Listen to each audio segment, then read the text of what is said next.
விவசாயம் ஒரு தொழில் இல்ல. ஊரை காப்பாத்துற போலீஸ் மாதிரி, நாட்டை காப்பாத்துற மிலிட்டரி மாதிரி, மனுஷனை காப்பாத்துற விவசாயமும் ஒரு சர்வீஸ் தான். வணக்கம் அக்கா. வணக்கம் அண்ணே. நாங்கள் மதர் தெரசா வேளாண்மை கல்லூரியில் இறுதியாண்டு படிக்கும் மாணவிகள். கிராம தங்கள் திட்டம்ன்ற பேரில் அன்னவாசலில் தங்கியிருக்கோம். இப்போது இது எப்போண்ணா அறுவடை பண்ணீங்க?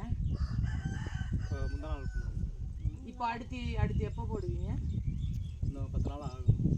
சரி, அப்போது அப்படி போடும் போது ப்ரௌன் மென்யூரிங் அப்படின்னு சொல்லுவாங்கண்ணா. அப்படின்னா என்னன்னா, இப்போ நீங்கள் நெல் விதைப்பீங்கல்ல, அதோட சேர்த்து டெஞ்சா அப்படின்னு சொல்லுவாங்க.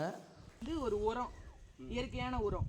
அதை நீங்கள் நெல்லோட சேர்த்து போடும்போது நெல்லோட உயரத்தை விட அந்த தக்கை பூண்டு டெஞ்சாவோட உயரம் அதிகமாகும் போது என்ன பண்ணணும்னா 2,4-D அப்படின்னு ஒரு கெமிக்கல் இருக்குண்ணா கடையில்.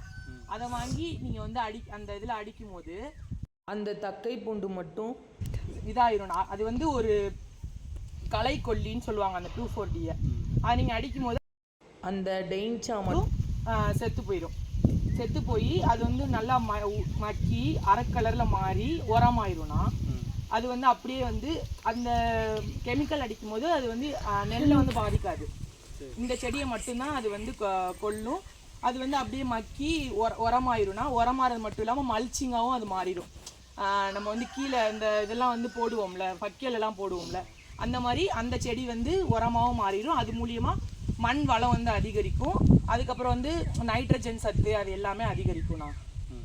நீங்கள் இந்த மாதிரி அடுத்த தடவை போடும்போது இந்த மாதிரி ட்ரை பண்ணி பாருங்கண்ணா. சரிண்ணா, நன்றி. மதர் தெரசா காலேஜ்லேருந்து ஸ்டூடெண்ட் இருந்தாங்க. இந்த மாதிரி சொன்னாங்க, இந்த மாதிரி செஞ்சால் வயிற்றுக்கு நல்லது, தோட்டத்துக்கும் நல்லதுன்னு சொன்னாங்க. அந்த மாதிரி நாங்கள் செஞ்சு பார்க்குறோம்.